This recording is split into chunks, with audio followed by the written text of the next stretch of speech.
Assalomu alaykum akalar. Olib qolgan BMW G30 avtomobilimizni nihoyat ishlari почти bitib qoldi. Ko'rishingiz mumkin. Buni M5 CS ko'rinishga olib berganmiz. Mashinani eski holatda rasmini video orasiga qo'yib ketaman. Ko'rib o'zingizlar baho berasizlar. Xudo xolasa ideal chiqyapti. Mashinada alishgan detallar, ikkita krilo, oldi kapot, oldi bamper, obusovka va oldi faralar alishgan.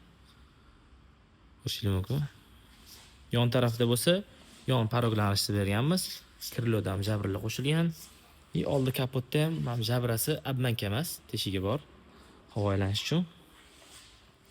Mashina orqa tarafida ko'rishingiz mumkin. Orqa stop, orqa bamper alishgan. Mashinaning ozgina mayda ishlari qolgan. Gulishtirni qo'yib, oldi emlama, keyin yozuvlarni olib turasiz. Xudo xolasa mashina bitadi. Kelar, kimda shunaqa eskicha ko'rinishda ham kelar bo'lsa, olib kelsanglar, yangicha ko'rinishga olib beramiz. Shunaqa xizmatlar kerak bo'lsa, bemalol aloqaga chiqaverasizlar.